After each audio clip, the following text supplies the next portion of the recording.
ಭಾರತೀಯ ಜನತಾ ಪಕ್ಷದವರು ನಾವು ಮತ್ತೆ 23ರಲ್ಲಿ ಅಧಿಕಾರಕ್ಕೆ ಬರೋವರೆಗೆ 2019ರಿಂದ 23ರವರೆಗೆ 4 ವರ್ಷ ಅಧಿಕಾರದಲ್ಲಿದ್ದರು.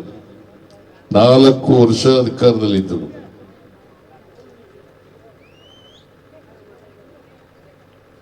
ಈ 4 ವರ್ಷ ಅಧಿಕಾರದ ಅವಧಿನಲ್ಲಿ 2 ಮುಖ್ಯಮಂತ್ರಿಗಳನ್ನ ನೋಡ್ತೇವೆ. ಒಂದು ಯಡಿಯೂರಪ್ಪನವರು, ಎರಡನೇದು ಬಸವರಾಜ ಬೊಮ್ಮಾಯಿ ಅವರು. 2 ಮುಖ್ಯಮಂತ್ರಿಗಳನ್ನ ನೋಡ್ತೇವೆ. 2 ವರ್ಷ ಯಡಿಯೂರಪ್ಪನವರು, 1 ವರ್ಷ 10 ತಿಂಗಳು ಬಸವರಾಜ ಬೊಮ್ಮಾಯಿ ಅವರು. ಇವರು ಮುಖ್ಯಮಂತ್ರಿ ಆಗಿರುವಾಗ ಈ ರಾಜ್ಯದಲ್ಲಿ ಅಭಿವೃದ್ಧಿ ಕೆಲಸಗಳನ್ನು ಏನನ್ನೂ ಕೂಡ ಮಾಡದೇನೆ ಬರೀ ಲೂಟಿ ಹೊಡಿತಕ್ಕಂಥ ಕೆಲಸವನ್ನ ಮಾಡಿದ್ರು. ನಾನು ಈ ಮಾತನ್ನ ಹೇಳುವಾಗ ಅತ್ಯಂತ ಜವಾಬ್ದಾರಿಯುತವಾಗಿ ಹೇಳ್ತಾ ಇದ್ದೇನೆ. ನಾನು ಹೇಳೋದಲ್ಲ, ಕಾಂಟ್ರಾಕ್ಟರ್ಸ್ ಅಸೋಸಿಯೇಷನ್ ಅವರು ಈ ಮಾತನ್ನ ಹೇಳಿದ್ದಾರೆ. ಆದ್ರಿಂದ 40% ಲೂಟಿ ಹೊಡಿತಕ್ಕಂಥ ಯಾವುದಾದ್ರೂ ಸರ್ಕಾರ ಇದ್ರೆ ಅದು ಬಿಜೆಪಿಯವರ ಸರ್ಕಾರ ಅಂತಕ್ಕಂಥ ಮಾತುಗಳನ್ನ ಈ ಸಂದರ್ಭದಲ್ಲಿ ಹೇಳಲಿಕ್ಕೆ ಬಯಸ್ತಾ ಇದ್ದೇನೆ. ಸುಮಾರು 29,000ಕ್ಕೂ ಹೆಚ್ಚು ಕೋಟಿ, ಸುಮಾರು 30,000 ಕೋಟಿ ಬಾಕಿ ಬಿಲ್ ಅನ್ನ ನಮ್ಮ ಮೇಲೆ ಬಿಟ್ಟೋದ್ರು. 30,000 ಕೋಟಿ ಬಾಕಿ ಬಿಲ್ ಅನ್ನ ನಮ್ಮ ಮೇಲೆ ಬಿಟ್ಟೋದ್ರು. ಅದು ಈಗಲೂ ಇನ್ನೂ ತೀರ್ಸ್ಲಿಕ್ಕಾಗಿಲ್ಲ. ಸುಮಾರು 24,000 ಕೋಟಿ ರೂಪಾಯಿಗಳನ್ನ ಬಾಕಿ ಬಿಲ್ ಅನ್ನ ತೀರಿಸಿದ್ದೇವೆ. ಇನ್ನು ಉಳಿಕೆ ಬಿಲ್ ಅನ್ನ ತೀರಿಸಲಿಕ್ಕೆ ಸಾಧ್ಯ ಆಗಿಲ್ಲ. ಇದನ್ನ ಭಾರತೀಯ ಜನತಾ ಪಕ್ಷದವರು ಮಾಡಿದಂತ ಕೆಲಸ ಏನಪ್ಪಾ ಅಂತಂದ್ರೆ, ಅವ್ರು ಏನೂ ಕೆಲಸ ಮಾಡಲಿಲ್ಲ. ದುಡ್ಡಿಲ್ದೇನೆ ಟೆಂಡರ್ ಕರೆದು ಬಿಟ್ರು. ದುಡ್ಡಿಲ್ದೇನೆ ಟೆಂಡರ್ ಕರೆದು ಬಿಟ್ರು. ಕಾಂಟ್ರಾಕ್ಟ್ಗಳಿಗೆ ಕೊಟ್ಬಿಟ್ರು. ವರ್ಕ್ ಆರ್ಡರ್ಸ್ ಕೂಡ ಕೊಟ್ಬಿಟ್ರು. ಆದ್ರೆ ಕೆಲಸ ಮಾಡಿ ದುಡ್ಡನ್ನ ಬಿಲ್ ಕೊಡದೇನೆ ಹಾಗೆ ಬಿಟ್ಟು ಹೋದ್ರು. ಅದನ್ನ ನಮ್ಮ ಮೇಲೆ ಹೊರೆ ಹಾಕ್ತಕ್ಕಂಥ ಕೆಲಸವನ್ನ ಮಾಡಿದ್ರು ಅಂತಕ್ಕಂಥ ಮಾತುಗಳನ್ನ ಹೇಳಲಿಕ್ಕೆ ಬಯಸ್ತಾ ಇದ್ದೇನೆ. ಈಗ ಭಾರತೀಯ ಜನತಾ ಪಕ್ಷದವರು ನಿಮಗೆ ಒಂದು ವಿಚಾರವನ್ನ ತಿಳಿಸಲಿಕ್ಕೆ ಬಯಸ್ತಾ ಇದ್ದೇನೆ. ಇಲ್ಲಿ ಅಪ್ಪರ್ ಕೃಷ್ಣ ಇದೆ. ಸುಮಾರು 1 ಲಕ್ಷ ಕೋಟಿ ರೂಪಾಯಿಗಳನ್ನ ನಾವು ಪರಿಹಾರವಾಗಿ ಕೊಡಬೇಕು. ಅದಲ್ಲದೆ ಡ್ಯಾಮ್ ಅನ್ನ ಎತ್ತರಿಸ್ತಕ್ಕಂಥ ಕೆಲಸವನ್ನ ಮಾಡಬೇಕು. 519ರಿಂದ 524 ಮೀಟರ್ವರೆಗೆ ಡ್ಯಾಮ್ ಅನ್ನ ಎತ್ತರಿಸ್ತಕ್ಕಂಥ ಕೆಲಸವನ್ನ ಮಾಡಬೇಕು. ಅದನ್ನಾದ್ರೂ ಮಾಡಿದ್ರೇನ್ರಿ? ಮಾಡಲಿಲ್ಲ. ಪರಿಹಾರನೂ ಕೊಡ್ಲಿಲ್ಲ. ಜೊತೆಗೆ ಬೇಟಿಯವರ ದೊಡ್ಡ ಆಸೆ ಇದ್ದದ್ದು ಬಾಗಲಕೋಟೆಯಲ್ಲಿ ಒಂದು ಮೆಡಿಕಲ್ ಕಾಲೇಜನ್ನ ಮಾಡಬೇಕು, ಆಸ್ಪತ್ರೆಯನ್ನ ಮಾಡಬೇಕು, ಸೂಪರ್ ಸ್ಪೆಷಾಲಿಟಿ ಆಸ್ಪತ್ರೆಯನ್ನ ಮಾಡಬೇಕು, ಟ್ರಾಮಾ ಸೆಂಟರ್ ಅನ್ನ ಮಾಡಬೇಕು. ಮಾಡಲಿಲ್ಲ. 4 ವರ್ಷ ಇದ್ರು. ಎಷ್ಟು? ಚರಂತಿಮಠ್ ಶಾಸಕರಾಗಿದ್ರು. ಮಾಡಲಿಲ್ಲ. ಈಗಾಗಲೇ ತಿಮ್ಮಾಪುರ ಅವರು ಹೇಳಿದ್ದಾರೆ, ಅವ್ರು ನೋಡ್ಬೇಕಾದ್ರೆ ಕಷ್ಟ, ಅವ್ರನ್ನ ಮಾತನಾಡಿಸ್ಬೇಕಾದ್ರೆ ಕಷ್ಟ. ಅವ್ರ ಮನೆಗಂತೂ ಯಾರನ್ನೂ ಸೇರಿಸ್ತಾರ? ಮತ್ತೆ ಅವರು ಶಾಸಕರಾಗಕ್ಕೆ ಲಾಯಕ? ಶಾಸಕರಾದವರು ಜನಪ್ರತಿನಿಧಿಗಳು, ನಿಮ್ಮೆಲ್ಲರ ಪ್ರತಿನಿಧಿಗಳು. ನೀವು ಅವ್ರನ್ನ ವೋಟ್ ಕೊಟ್ಟು ವಿಧಾನಸಭೆಗೆ ಕಳಿಸ್ತಕ್ಕಂಥದ್ದು. ನಿಮ್ ಪರವಾಗಿ ಕೆಲಸ ಮಾಡಲಿ ಅಂತೇಳಿ ಅವ್ರನ್ನ ಕಳಿಸೋದು. ನಿಮ್ ಪರವಾಗಿ ಕೆಲಸ ಮಾಡದೆ ಹೋದ್ಮೇಲೆ ಅವರು ನಿಮ್ಮ ಪ್ರತಿನಿಧಿ ಆಗ್ಲಿಕ್ಕೆ ಲಾಯಕ ಅಂತಕ್ಕಂಥ ಮಾತುಗಳನ್ನ ಈ ಸಂದರ್ಭದಲ್ಲಿ ನೀವು ವಿಚಾರ ಮಾಡಬೇಕು ಅಂತಕ್ಕಂಥ ಮಾತುಗಳನ್ನ ನಿಮಗೆ ತಿಳಿಸ್ಲಿಕ್ಕೆ ಬಯಸ್ತಾ ಇದ್ದೇನೆ. ಆದ್ರಿಂದ ಮೇಟಿಯವರು ಬಹಳ ಸರಳವಾದಂತ ವ್ಯಕ್ತಿ, ಸಜ್ಜನಿಕೆಯ ವ್ಯಕ್ತಿ, ಜನಪರವಾದಂತ ಕಾಳಜಿ ಇದ್ದಂತ ವ್ಯಕ್ತಿ, ಕ್ಷೇತ್ರದ ಅಭಿವೃದ್ಧಿಯನ್ನ ಮಾಡ್ತಕ್ಕಂಥ ವ್ಯಕ್ತಿ. ಅಂತ ವ್ಯಕ್ತಿ ಇವತ್ತು ನಮ್ಮನ್ನ ಅಗಲಿದ್ದಾರೆ. ಅದಕ್ಕೋಸ್ಕರ ಅವರಂತೆ ಕೆಲಸ ಮಾಡ್ತಕ್ಕಂಥ, ಅವರಷ್ಟೇ ಸರಳವಾಗಿರ್ತಕ್ಕಂಥ, ಅವರಷ್ಟೇ ಜನಪರವಾಗಿರ್ತಕ್ಕಂಥ ವ್ಯಕ್ತಿ ಅವರ ಮಗ ಉಮೇಶ್ ಮೇಟಿಯವರನ್ನ ನಿಲ್ಲಿಸಿದ್ದೀವಿ ಚುನಾವಣೆಗೆ.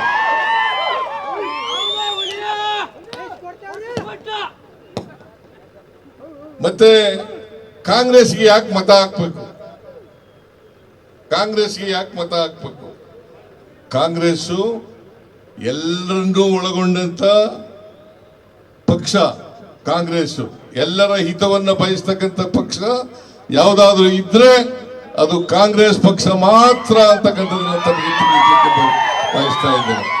ಎಲ್ಲ ಬಡವರು, ಎಲ್ಲ ದಲಿತರು, ಹಿಂದುಳಿದವರು, ಅಲ್ಪಸಂಖ್ಯಾತರು, ಮಹಿಳೆಯರು, ಕಾರ್ಮಿಕರು, ಇವ್ರ ಪರವಾಗಿ ಕೆಲಸ ಮಾಡ್ತಕ್ಕಂಥ ಯಾವುದಾದ್ರೂ ಪಕ್ಷ ಇದ್ರೆ ಅದು ಕಾಂಗ್ರೆಸ್ ಪಕ್ಷ ಅಂತಕ್ಕಂಥದನ್ನ ತಾವೆಲ್ಲರೂ ಕೂಡ ಮರೀಲಿಕ್ಕೆ ಸಾಧ್ಯ ಇಲ್ಲ ಅಂತಕ್ಕಂಥ ಮಾತುಗಳನ್ನ ತಾವೆಲ್ಲರೂ ಕೂಡ ತಿಳ್ಕೋಬೇಕಾಗ್ತದೆ.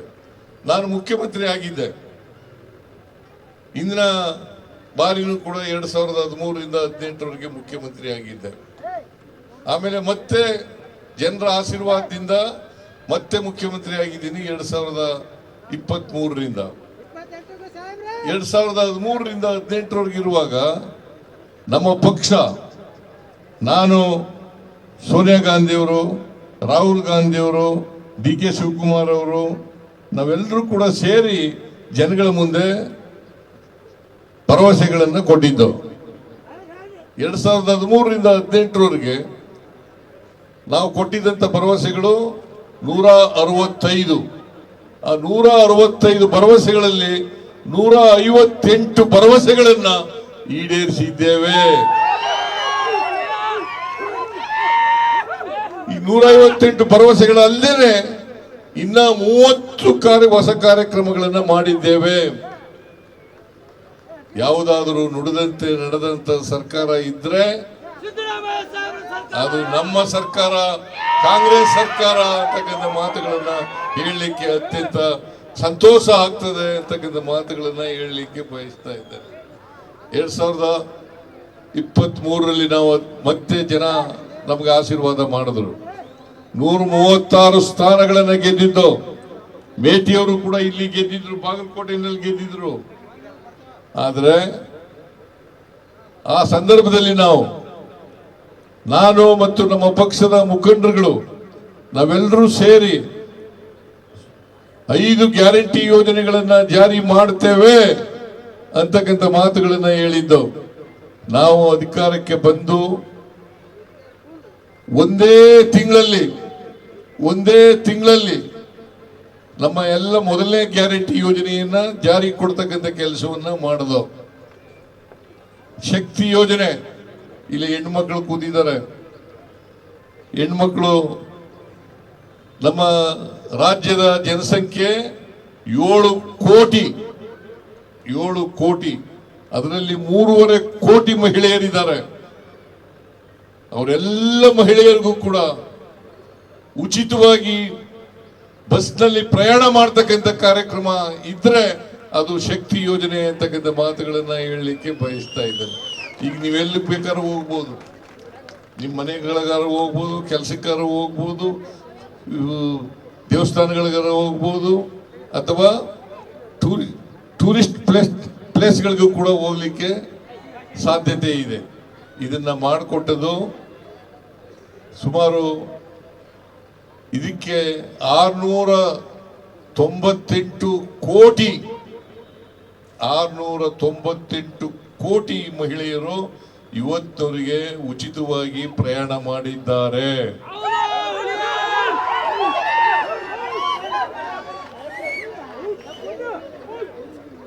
ಮಾಡಿದ್ದೀರಾ ಇಲ್ಲ? ಯಾಕೆ ಕೈ ಎತ್ತಕ್ಕೆ ಕಷ್ಟ ಆಗಲ್ವ ನಿಮ್ಗೆ? ಕಷ್ಟ ಆಗ್ತದ? ಉಚಿತವಾಗಿ ಪ್ರಯಾಣ ಮಾಡಿದಿರಾ ಇಲ್ಲ? ಈ ಉಚಿತ ಪ್ರಯಾಣ ಕಾರ್ಯಕ್ರಮವನ್ನ ಶಕ್ತಿ ಯೋಜನೆ ಅಂತ ನಾವು ಕರಿತೀವಿ. ಈ ಕಾರ್ಯಕ್ರಮವನ್ನ ಜಾರಿ ಮಾಡತಕ್ಕಂಥ ಪ್ರಯತ್ನವನ್ನ ಮಾಡೋದು.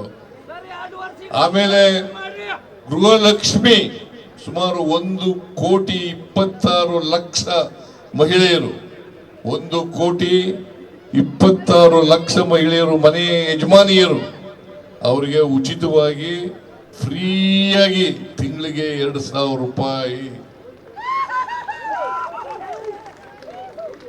2,000 ರೂಪಾಯಿ ತಿಂಗಳಿಗೆ 2,000 ರೂಪಾಯಿ. ಯಾಕೆ ಅಂತಂದ್ರೆ ಕೊಟ್ಟು ಅಂತಂದ್ರೆ ಕೊಂಡ್ಕೊಳ್ತಕ್ಕಂಥ ಶಕ್ತಿ ಹೆಚ್ಚಾಗಲಿ. ಕೊಂಡ್ಕೊಳ್ತಕ್ಕಂಥ ಶಕ್ತಿ ಜಾಸ್ತಿ ಆದ್ರೆ ನೀವು ನಿಮ್ಮ ಮಕ್ಕಳನ್ನ ಶಾಲೆಗೂ ಕಳಿಸ್ಬೋದು, ಮನೆ ವ್ಯವಹಾರ ಮಾಡ್ಕೊಳ್ಳಿಕ್ಕೆ ಆಗ್ಬೋದು, ಮತ್ತೆ ಬೇರೆ ಬಾಬ್ಗಳಿಗೂ ಕೂಡ ಖರ್ಚು ಮಾಡ್ತಕ್ಕಂಥ ಶಕ್ತಿ ನಿಮಗೆ ಬರ್ತದೆ ಅನ್ನೋ ಕಾರಣಕ್ಕೋಸ್ಕರವಾಗಿ ಈ 2,000 ರೂಪಾಯಿಯನ್ನ ಪ್ರತಿ ತಲಾ 2,000 ರೂಪಾಯಿಯನ್ನ ಕೊಡ್ತಕ್ಕಂಥ ಕೆಲಸವನ್ನ ಮಾಡಿದ್ದೇವೆ 1,26,00,000 ಜನರಿಗೆ. ಇದರಿಂದ ಸುಮಾರು 28-29 ಕೋಟಿ 28-29 ಕೋಟಿ ಒಂದು ವರ್ಷಕ್ಕೆ ಖರ್ಚು ಮಾಡ್ತಾ ಇದ್ದೀವಿ. ಜೊತೆಗೆ ಗೃಹ ಜ್ಯೋತಿ ಕಾರ್ಯಕ್ರಮ ಮಾಡಿದ್ದೀವಿ. ಗೃಹ ಜ್ಯೋತಿ ಕಾರ್ಯಕ್ರಮ 200 ಯೂನಿಟ್ ವರೆಗೆ ಫ್ರೀ ಕರೆಂಟ್. ನೀವ್ಯಾರಾದ್ರೂ ಕರೆಂಟ್ ಕಟ್ತೀರಾ? ನೀವ್ಯಾರಾದ್ರೂ ಕರೆಂಟ್ ಕಟ್ತೀರಾ?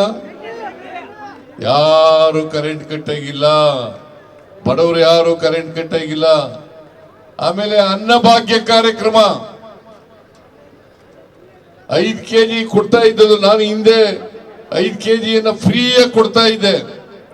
ಆಮೇಲೆ ಇನ್ನ ನಾವು ಈಗ ಅಧಿಕಾರಕ್ಕೆ ಬಂದ ಮೇಲೆ 2023ರಲ್ಲಿ ಇನ್ನ 5 kg ಜಾಸ್ತಿ ಕೊಡ್ತಕ್ಕಂಥ ಕೆಲಸವನ್ನ ಮಾಡೋದು. 5 kg ಅಕ್ಕಿ ಕೊಡ್ಲಿಕ್ಕೆ ಆಗಲ್ಲ ಅಂತೇಳಿ ನೇರವಾಗಿ ಹಣ ಪಾವತಿ ಮಾಡಿಸ್ತಕ್ಕಂಥ ಕೆಲಸವನ್ನ ಮಾಡೋದು. ಮಧ್ಯವರ್ತಿಗಳು ಯಾರು ಕೂಡ ಭಾಗವಹಿಸ್ಲಿಕ್ಕೆ ಬರ್ಲಿಕ್ಕೆ ಸಾಧ್ಯ ಇಲ್ಲ. ನೇರವಾಗಿ ನಿಮ್ಮ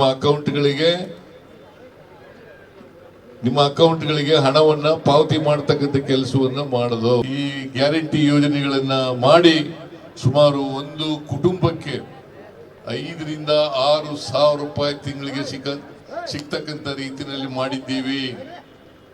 5,000-6,000 ಕೋಟಿ, ವರ್ಷಕ್ಕೆ 50,000-60,000 ಕೋಟಿ ರೂಪಾಯಿಗಳು ಸಿಗ್ತಕ್ಕಂಥ ಕೆಲಸವನ್ನ ಮಾಡಿದ್ದೀವಿ. ಇದನ್ನೆಲ್ಲ ಮಾಡೋದು ಯಾರಿಗೋಸ್ಕರ? ಸಮಾಜದಲ್ಲಿರ್ತಕ್ಕಂಥ ಮಹಿಳೆಯರು, ಸಮಾಜದಲ್ಲಿರ್ತಕ್ಕಂಥ ದಲಿತರು, ಹಿಂದುಳಿದವರು, ಅಲ್ಪಸಂಖ್ಯಾತರು, ಕಾರ್ಮಿಕ ವರ್ಗ, ಮಹಿಳೆಯರು, ವಿಶೇಷವಾಗಿ ಮಹಿಳೆಯರು, ಇವರಿಗೆ ಆರ್ಥಿಕವಾಗಿ ಸಾಮಾಜಿಕವಾಗಿ ಶಕ್ತಿ ತುಂಬತಕ್ಕಂಥ ಕೆಲಸವನ್ನು ನಾವು ಮಾಡಿದ್ದೇವೆ. ಬಿಜೆಪಿಯವರು ಮಾಡಿದ್ರ?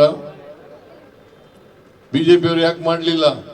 ಟೀಕೆ ಅದ್ರ ಬದಲಾಗಿ ಟೀಕೆ ಮಾಡಿದ್ರು. ನೀವು